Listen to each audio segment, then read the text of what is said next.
everybody, welcome back to my channel. For those of you who are new here, my name is Molly. I'm a mum of two here in the UK. My husband and I biologically had our daughter a few years ago, and more recently we brought home our little boy through UK adoption. Today I wanted to talk about one of the most exciting parts of the UK adoption process, which is called introductions.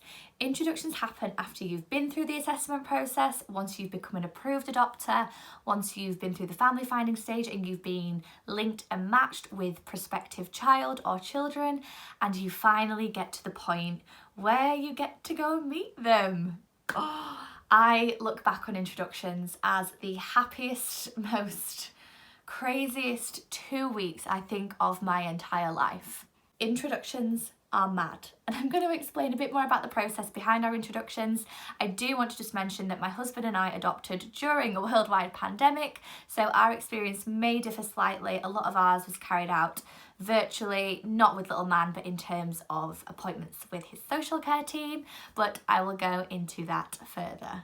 So after we had been linked and we'd been to matching panel and got a unanimous yes to be matched with our gorgeous little boy, then became the time when we had to start planning introductions. So Little Man's Family Finder planned all of our introductions for us and for him and foster carer. At this point we'd already had a virtual meeting with Family Finder, social worker and foster carer. We'd exchanged numbers with foster carer. So at this point I was texting them regularly, asking what foods we need to buy in, what meals I need to meal prep and freeze that he likes, what size nappies we need, what washing powder she uses, what candle fragrances she has in the home, so that we can replicate all of that in our own home. The Family Finder did the introductions plan. Now everybody's introductions timeline can be completely different. I've heard of people doing introductions in 5 days, but our little man's local authority really wanted 2 weeks, which we completely agreed with. They thought it was an adequate and good amount of time for us to gradually introduce ourselves to little man and to bring him home. We had a meeting via Zoom with Family Finder, social worker, ourselves and foster carer, where we went through a 2-week timetable of introductions. This was incredibly comprehensive. It had each day with a section for myself and my husband, for little man, for my eldest daughter and for foster carer. Basically it detailed at what place the introductions would take place, whether it was at our house or foster carer's house, the times we would arrive and leave, the times our little girl would arrive and leave, and my mum was responsible for ferrying her back and forth in this 2 weeks.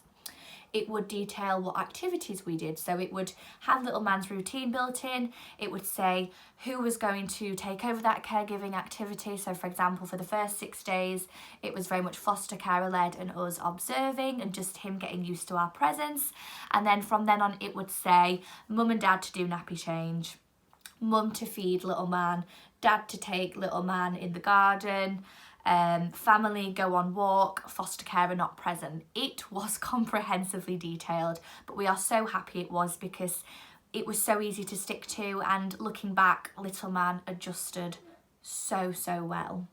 After the plan was made and we'd all approved it, the time came for us to go and meet little man. This day will forever be engraved in my head. I remember driving there. My husband and I were nervous. I was feeling sick all morning. He didn't feel sick until we pulled up and we were just looking at foster carer's house.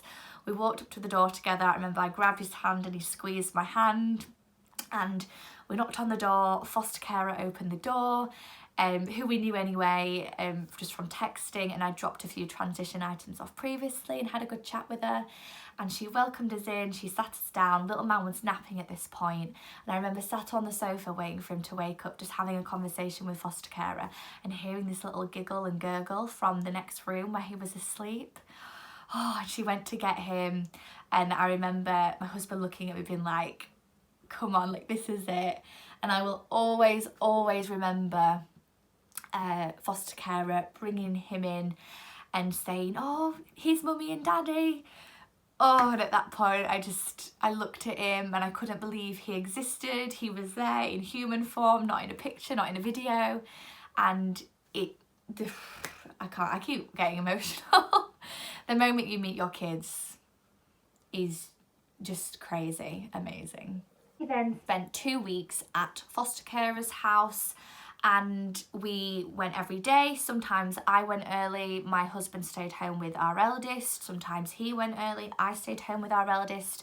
She was very much involved in introductions. She was sticking to her normal routine, so she was still going to nursery, she was still going to preschool, she was still going to Granny and Grandpa's house. It was all risk assessed, it was all fine. There was very much an awareness that the introductions needed to suit her just as much as they did for little man. But she came, and when she was ready to leave, she left. Granny was on standby. I would just text her, she would set off, we'd entertain our little girl while she came, and then we would send her home with Granny, and we would see her probably later on that evening. We had previously been going to foster carers. We'd been arriving at 7 a.m. for little man to wake up, and we'd be leaving at 8:15 p.m. for him to go to sleep. We got into the routine of us doing the wake up and bedtime routine and bathing him and putting him to bed.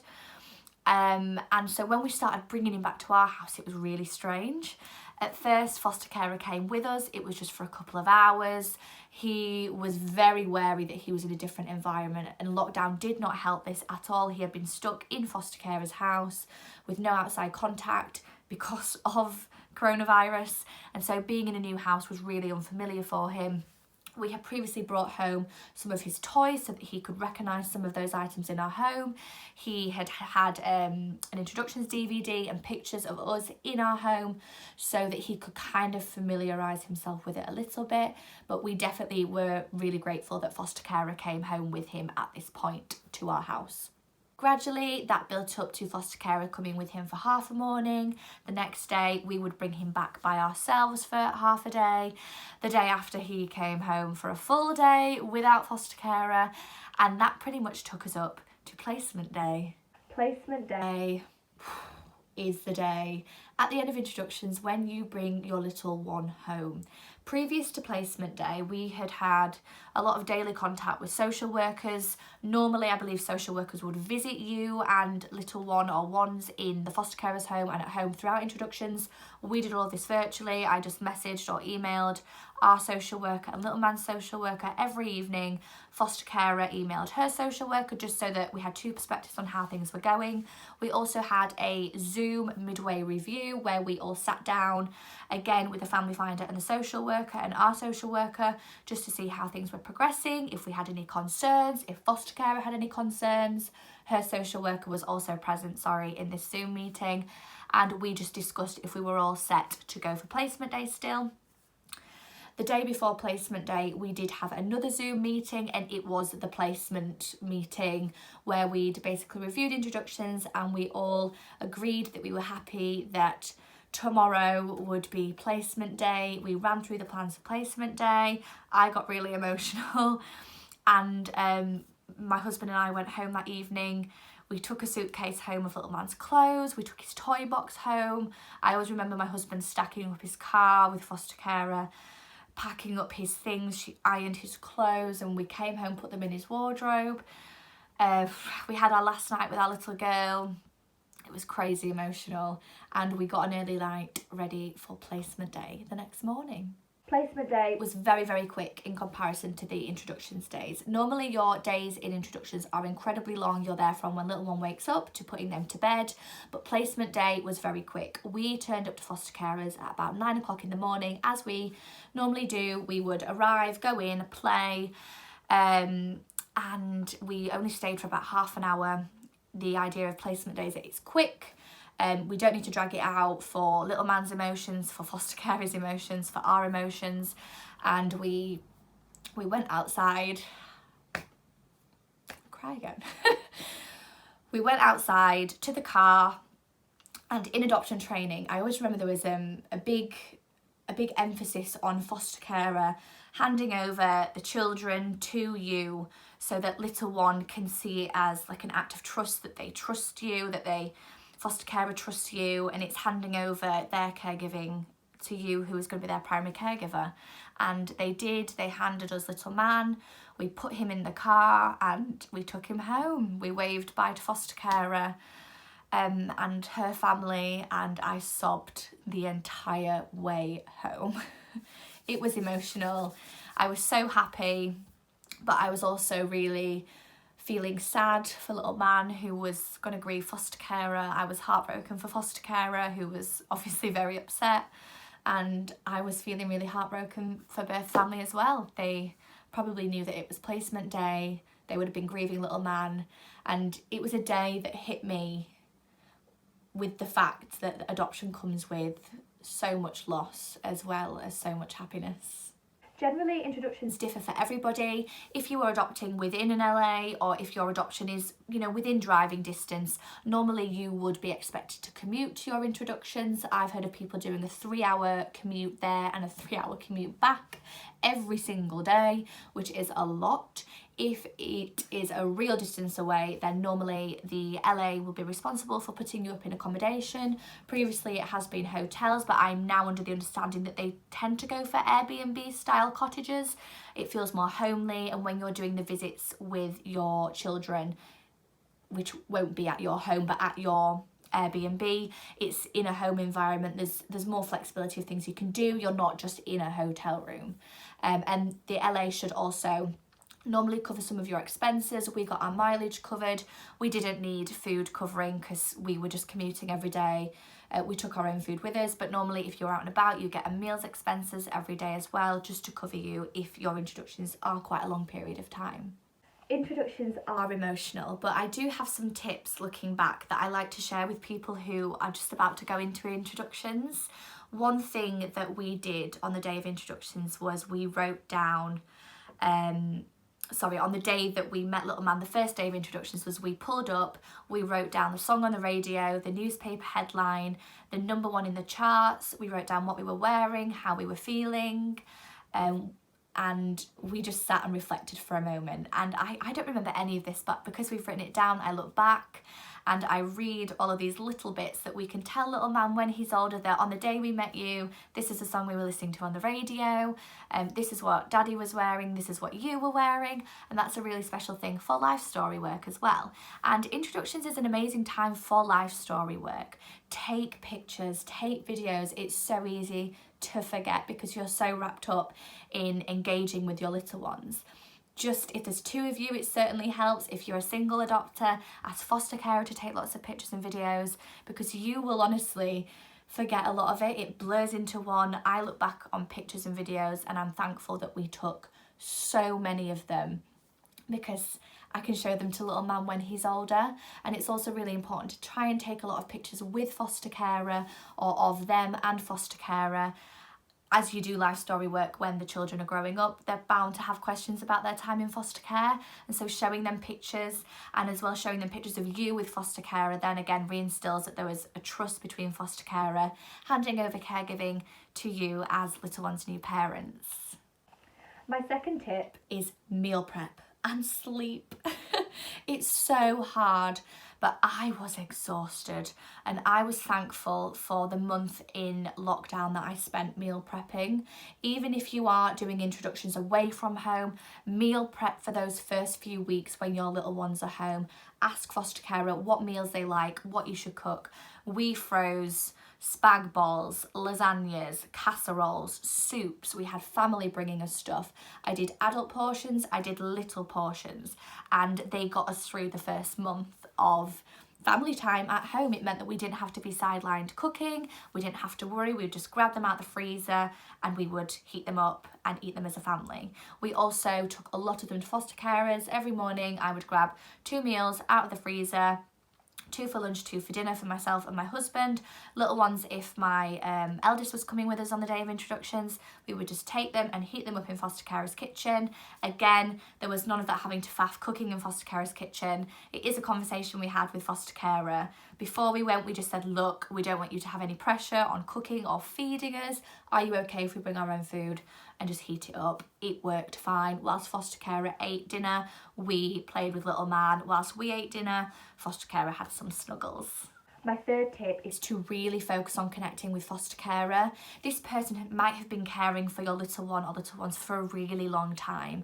And so we really made an effort to get to know foster carer, get to know their family. We built a relationship. We got on so well, and we still have a wonderful relationship to this day. We keep in touch every few days, and we absolutely adore Little Man's foster family. The more you connect with them, the more that little ones will see that there is a trusting relationship there. At this point in time, your children or child will be solely dependent and reliant on foster carer. They are their primary caregivers. They are the one that they trust most likely with their lives, because they have been feeding them and meeting their needs and giving them so much love. So it's important for little ones to see that foster carer trusts you as their new parents. That will really help the attachment shift from foster carer to you as new parents. Having such a good relationship with foster carer also allowed us to get so much useful information for life story work, not just about foster carer and their family and Little Man's time in foster care, but about times that he had gone to contact. Foster carers are responsible for taking and collecting little ones from contact most of the time. Sometimes there is, that's not the case. People collect and drop them back off if they don't drive, for example. But our foster carer gave us so many special memories that we wrote down about birth family and Little Man together that we can use for life story work in the future. These little snippets of information were not included in his child permanence report or his profile. They're not necessarily things that social workers know. So really have those discussions about wonderful things that happened at contact, how they were after contact, if birth family gave them anything for Christmas, any special items that we need to be aware of not to donate to charity that birth family gave him that we need to put in his special memory box. You can also ask foster carer for tons and tons of photos. Our foster carer did him little photo books of his time in foster care, and they also made him a video of him with the foster family, which is just the most beautiful thing ever.